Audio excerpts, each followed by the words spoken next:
Welcome to episode number 157, Business Aviation Digital Marketing Strategies. Great. So I'm Paula Williams.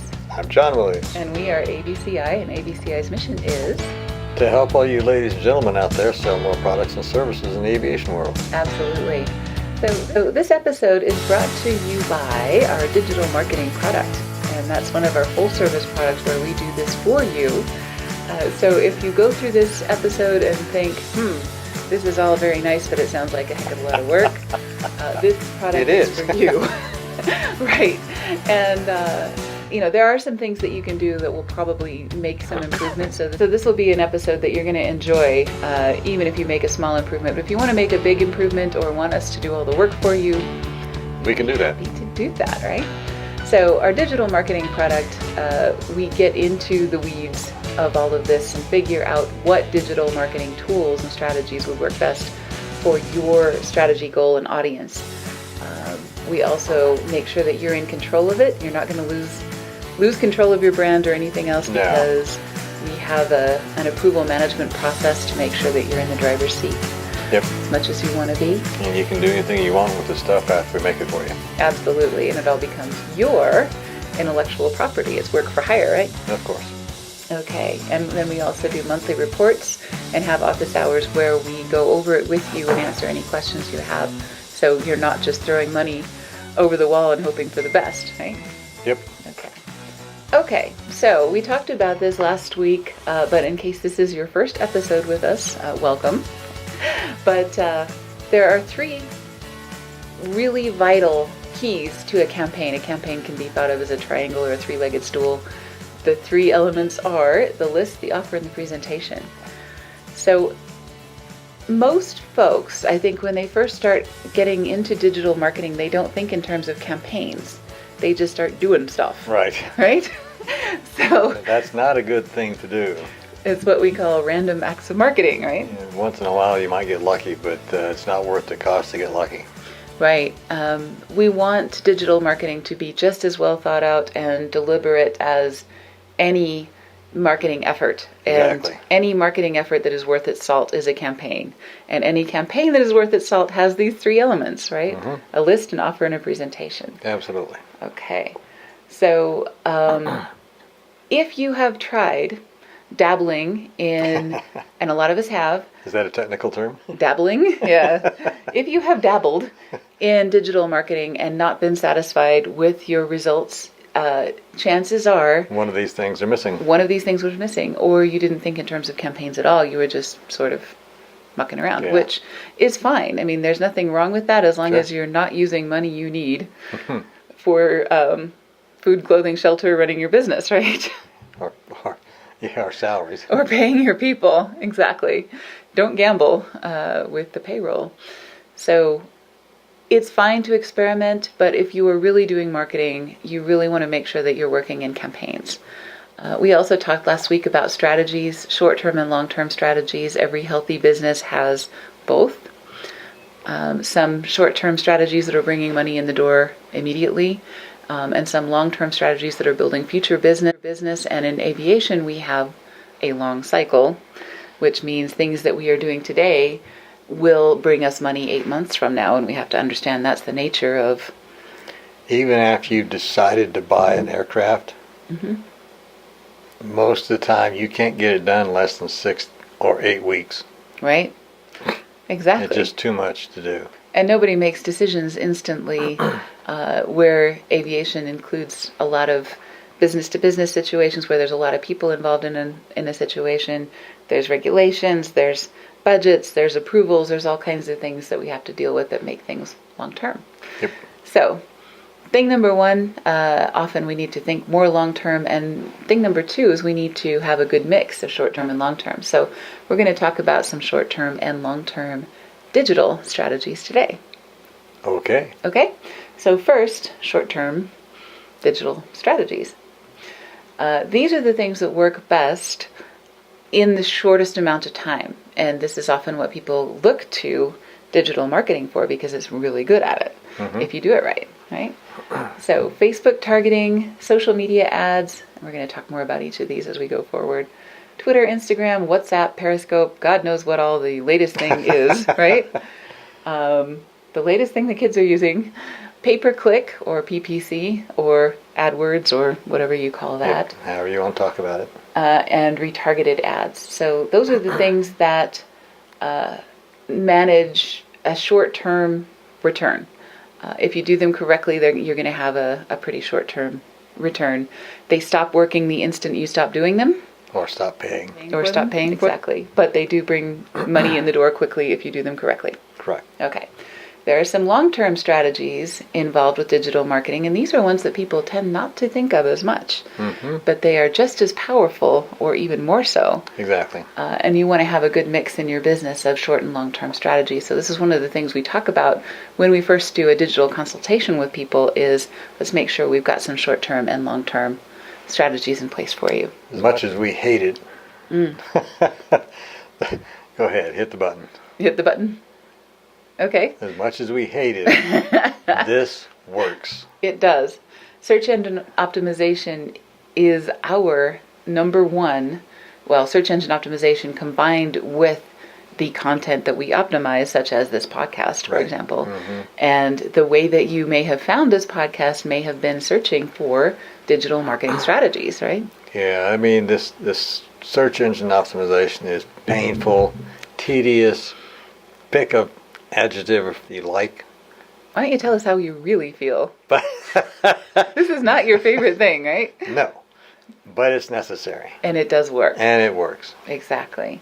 Search engine optimization. Actually just talked with a very nice young lady who is doing this for a company right now and is so frustrated because she's working her tail off doing things that worked 6 months ago and they don't work anymore. Yeah, Google changes the way they do things. Exactly. And to do search engine optimization correctly, you got to be on top of those changes. Right. And if search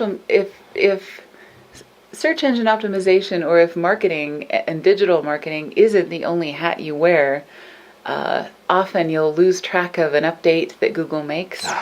If you don't keep going to those seminars and keep going to those webinars and keep reading those Google blogs, you're going to miss something. And we missed something once, and we haven't since because we make it our business not to now. Right. We do miss things occasionally, but not for long. Not for long. Right. Because we keep reviewing. Exactly. We spend probably more time and money educating ourselves on search engine optimization than any other topic. It's disgusting. Right. But necessary. Exactly. Another long-term strategy is building your LinkedIn audience. Mm-hmm. Another long-term strategy, Facebook company page audience, which is a little bit different than your LinkedIn company page or your LinkedIn personal page audience. We'll talk about some of those differences and how not to get those confused like I just did, right? And founding and fostering groups. Hopefully you're not foundering. Foundering, right? Founding and fostering groups on any social media, the most common being LinkedIn and Facebook. Right? Yep. Okay. So let's go back to our short-term strategies, right? Yep. And we're going to talk about Facebook targeting. This is the Facebook Ads Manager, which is like the coolest thing. If we had this 10 years ago when I was working for Wells Fargo or Pearson or any of the other large companies that we were working for, we would not have been spending tens of thousands of dollars on Gartner data and Nielsen data and other kinds of things, because this puts in your hands the kind of power that only very large companies used to have. This is your entrance and access to big data. Exactly. So the cool thing about this is you can choose, you can build custom audiences, you can choose the location they're in, down to the zip code, sub-zip codes even, or a 1 mile radius around your organization. You can actually choose people in a building. So, if you're at NBAA and you want to choose people, last year it was in the Orange County Convention Center in Orlando. If you only want people in that building, you can do that. Seriously. I'm serious. It's actually cool. Yeah, it's kind of scary too. very scary. From a personal perspective. They may get people in the parking lot, actually. I'm not sure how they do that or what the mechanism is by which they do that. But they do it. Exactly. And then you can choose everyone in this location, or you can choose to narrow it down further. So you may want people within a certain age range. Our ideal customer is 35 plus, and usually male, usually college educated. All of those things are things that we can put in here. We can say whether they have a military background. We can say what languages they speak, if any. Other than English, it kind of defaults to English, of course. Potential reach 186 million? Yeah. As I change these factors here, that audience details is going to change. So that 186 million, if I say women, that will be divided in half. Okay, so if we were live, which we are not, this is Yeah. just a slide you made. Okay. Exactly. So if we were live, and there's 186 million people in the United States. So this is choosing everybody within the United States. Every selection I make on the left side of the screen is going to reduce that number. 186 million in the U.S. on Facebook. On Facebook. Right. Okay, got it. Okay. I think they're all on Facebook. No. Not you. Nope. They're all but you on Facebook. That's fine. Okay. I'm okay with that. Exactly. So every choice that we make is going to narrow down that audience. And then as I make these selections, I can see whether this is, and it's going to move that needle from specific to broad and back again. Right? Interesting. Yeah. It's really cool. Like I said, we would have paid a ton of money for this kind of data. Yeah. Okay. And some people still do because they don't understand. Exactly. So I can bring this audience down to 1,000 if I wanted to, just by making these kinds of selections. Or I can upload an audience of 100, my own audience of 100 different email addresses, and say I only want to target these 100 people. See, she knows everything. Oh man, this is scary, right? I can also choose other demographic information like, former military. I can choose, any number of different things.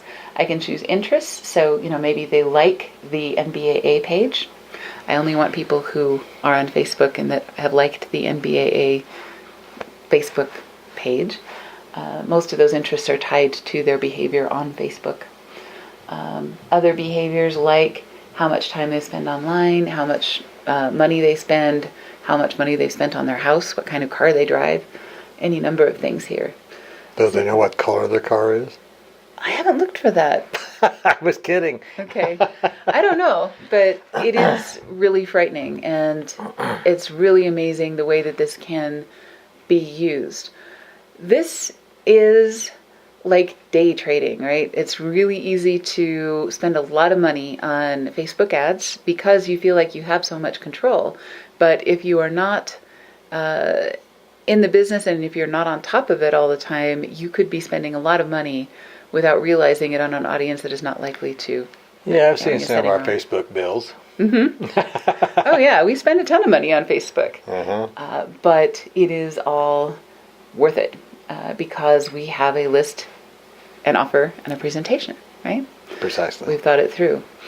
Okay, so let's talk about the other toys that people use in the short term, and I call them toys. They're really not. They are actually just like any other tool. It's like using a screwdriver versus a socket wrench. It really depends on the task that you want to accomplish. So the really important thing with this is to know your audience. So for some of these lesser known media like Instagram, Pinterest, Twitter, Periscope, WhatsApp, and so on, there are small groups of very devoted aviation aficionados of different types on these groups. So, if you were to look up AvGeek, which is a hashtag being just the pound sign that you use in front of a word, making it a more searchable item in some of the social media. If you were to look for AvGeek, which is a phrase that means basically somebody that gets all geeked out about aviation, and aviation aficionado, in other words, you will find 5 million posts right now, 5,800,000. And this is November of 2018. So if you are looking for something that has a lot of interest, there's one. Sometimes if you're looking for 1,000 or less, people who are interested in a particular topic, you can find that too. So if we were to put in Mooney, or if we were to put in any particular aircraft type or any particular airport or any number of things, we're going to find an audience. We're likely to find an audience on Instagram. Wow. Yeah. And they are very visually based. So if your product is about interiors or catering, or you have an FBO or something else that's very visual and very well visually displayed, you're going to want to be on Instagram. Here's something that you can do with Twitter that is really cool, and that is using hashtags for events. A lot of people will do this so that they will find other people that are at a particular event. And if you're looking to grow your audience or grow the number of people, grow your network of people at a particular event, you can do this a few weeks ahead of the event and see who all's going to NBAA. Just look up that hashtag NBAA 2019 for next year, or Right. HAI 2019 for next year, and start connecting with people and saying, we're going to be there too. We have an interest in your company because of this. You can send them a direct message via Twitter and set up those appointments ahead of time. And it's a really great way to make those shows a lot better use of your budget, right? Yep, absolutely. Okay. So all of those tools have different tricks that you can do with them, and depending on what your strategy is, there's a lot of short-term strategies that you can use with them. So, pay-per-click. This is another thing that's like day trading. It's an addiction that we are struggling with some of our clients. We're helping them transfer some of the money that they're spending on pay-per-click into a more long-term strategy because they're spending too much on a short-term strategy that may or may not be appropriate depending on the season, depending on other things. Yeah, and if whatever you're going to do, if you're using Google AdWords, you need to do significant research on relevancy, cost, and so on, because in some of our research, we've seen keywords that go for $2,700 per click. Right. That's $2,700 per click. My God, I can't even.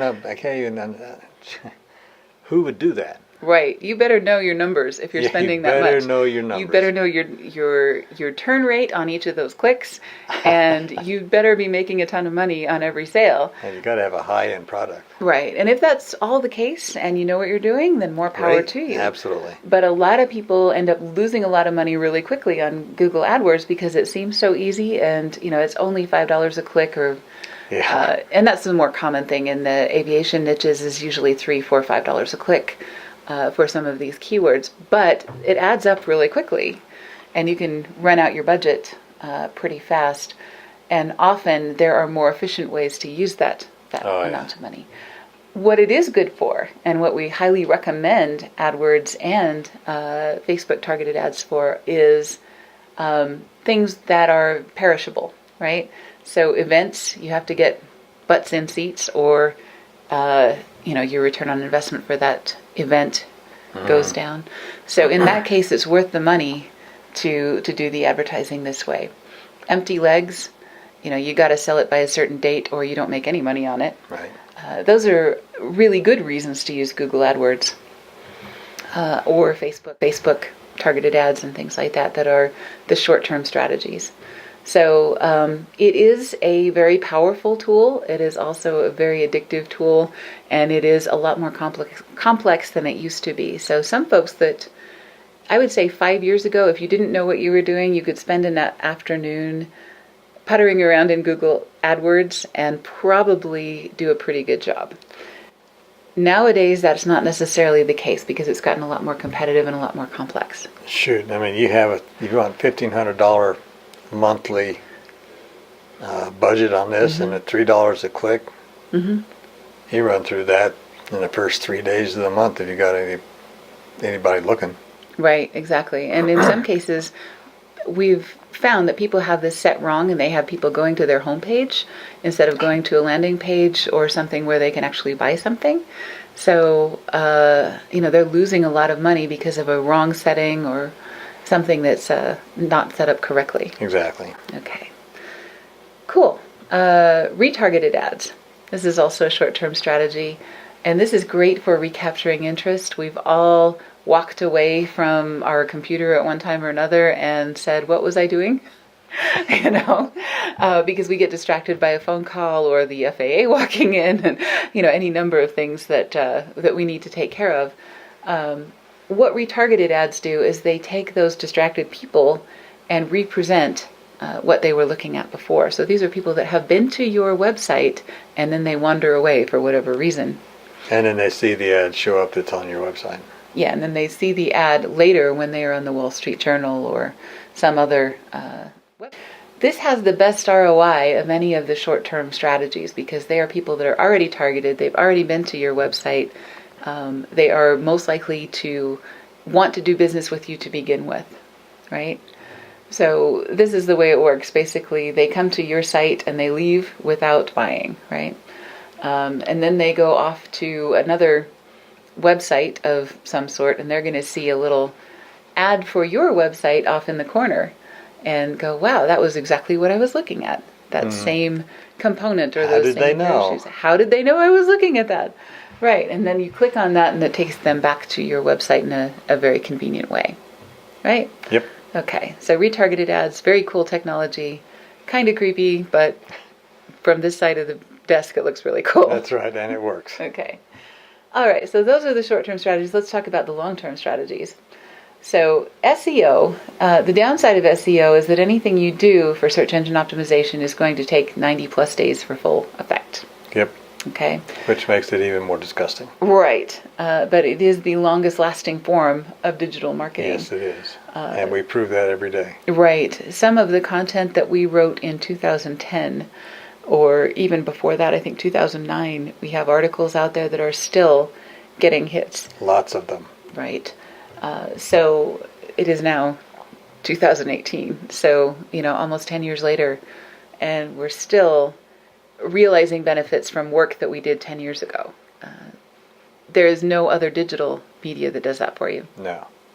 Okay. This is also our number one strategy, SEO plus content. So you build great content and you help people find it. Yep. That's really all that means.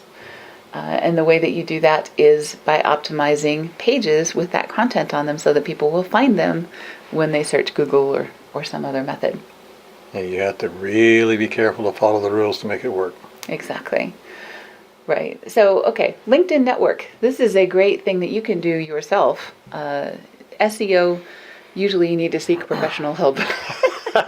It's getting a little bit hard for individual people, especially if that's not the only hat that they wear. LinkedIn is something that anyone can do, even if you only have an hour once a week to build your LinkedIn network. This is great for brokers, consultants, and other people who are selling their own personal services that are connected with their own name and their face, right? Real estate folks, doctors, lawyers, candlestick makers, anyone in the aviation industry who is in a trust-based situation where they are the salesperson or they're selling services that they themselves provide, right? Mm-hmm. Okay. So what you want to do is you want to optimize your profile with your keywords. So if I look for aircraft broker in St. Louis, guess who I find? Jeremy Cox, Jet Broker Jeremy. And he's optimized his profile and done a really great job of showing what he does and making sure that he gets found by the people who are looking for what he does, right? And if you were a member of our marketing lab, you could talk to him and he'd tell you how to do it. He'd tell you how to do it. Exactly. And so building your network is really worth the effort of, finding people at your top 10 most wanted customer companies, finding out who you're connected to or who could introduce you to someone at that company. You can do research on those companies and find out who's in what position or what they're hiring for. That might give you some clues as to what kind of software or hardware they need, or maybe what kind of airplanes they might be looking for, Mm-hmm. So that's there's a lot of information you can get on LinkedIn, and this is something that you can do without any programming skill or without any technical ability, really. LinkedIn is something you can get really good at. Most of LinkedIn is done with your personal profile. A lot of people also set up company pages, and we do advise that you do that. But a lot of people will spend most of their time on those personal pages because that's really the way that LinkedIn was built. Exactly. Facebook is a little bit different. People on Facebook usually use their personal profiles for pictures of their food and pictures of their grandkids and pictures of their dogs and pictures of their babies, which is wonderful. And their cats. And their cats. Right. Which is great. Most people don't do a whole lot of business via a personal profile on Facebook. That's just kind of the culture that's evolved there. There is some crossover. A lot of our clients are also friends, and I'm connected to their personal profiles on Facebook, and I will like their dogs when I see them, and I will like their babies and their grandchildren and other things. So there is a lot of crossover there, and sometimes I will put like our road trip that we took through the South on our way to NBAA last year. I shared that on my personal profile because my mom wants to know where we've been and what we've been doing. So that is kind of personal, and there is some crossover there. But company pages are really where people expect to see marketing, and they have a much higher tolerance for ads and other things. One thing we really like to do with those ads on Facebook is to make them funny, or to make them interesting, or to make them short. So any of those things that you can do will increase the number of people that click on those ads and things like that. So Facebook company page, you can advertise the heck out of your company on a Facebook company page. Probably don't want to do that on your personal profile if you want to have any friends by the end of the year, right? Okay. Groups. There are lots of groups on social media which I think are wonderful. We've met people that we never would have run across because they're interested in a particular thing that we happen to be interested in, and sometimes that's SEO, nerdy, crazy stuff. Sometimes that's other hobbies that we're involved in. Sometimes those are professional. These are best for customer retention. So there are like Harley owners groups. There are Mooney groups. There are flight attendant groups. There are pilot A320 pilot groups. Pilots in Europe, pilots in the US, pilots everywhere. Female pilots. There's a lot of groups for female pilots where they talk about hotels you shouldn't stay at, and sunscreen that you shouldn't wear exactly as a female pilot, things like that. So what these groups are for really is for customer retention, finding prospects, and other things like that. So this is a group that we host, Aviation Sales and Marketing Leaders, and this is a really fun little group. I have not been as involved with this lately as I should have been because we've been really busy. There's 619 members in this group. We started it a couple of years ago. And you can see that people will share things like tools to monitor ORM, things like that are of interest to sales and marketing people. And people do comment, and it's a great way to, if you are the owner of a group, you can also send announcements, which actually sends an email to all of the members of the group. Don't abuse the privilege. But, and we try to keep things on this group fairly agnostic, so we may share our podcasts on it, but we don't usually do direct product pitches, but there are product pitches in our podcasts. Exactly. So one step removed from a direct pitch is kind of the way we go with that. So those are some concepts and some strategies that you need to consider if you're looking into digital marketing. The main thing is you want to make sure that there is a strategy and that you are thinking in terms of campaigns and not just doing random acts of marketing, right? Exactly. Okay. For more information, there is a digital marketing glossary on our website, and if you look up digital marketing glossary for aviation on Google, you will find it. It's probably the only one there is for digital aviation marketing glossary, those 4 words, in pretty much any order. But that's the thing that you can download and look at some of those terms. Whether you're working with us or if you're trying some things on your own or whatever you're doing, it really helps to have some of those terms defined in a non-threatening manner. Yeah.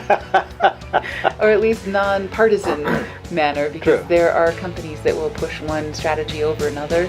We're pretty agnostic about any particular digital marketing tool. We just want to get the right tool for the job. Exactly. And we test everything we can before we recommend it. Yeah, and we want to make sure you've got a really good balance of short-term and long-term strategies as we go forward. So, once again, this episode is brought to you by our digital marketing product. So if you would like some help, you may want to do that with us.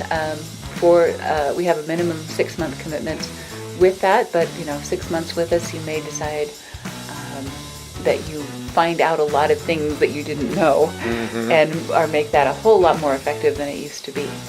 So that also comes with our marketing lab. Everybody who's involved with our digital marketing service also gets our marketing lab free, right? Okay. If you'd like to talk with us about any particular digital marketing situation, strategy, frustration, tangled mess of AdWords, whatever you want to talk about, we do 30-minute free consultation, so just click that button on our website and we would be happy to help untangle the nightmare for you. Exactly. Right, or hopefully talk about it before it becomes a nightmare. That would be better. That'd be much better. Right. Have a great week. See you next time. See you next time.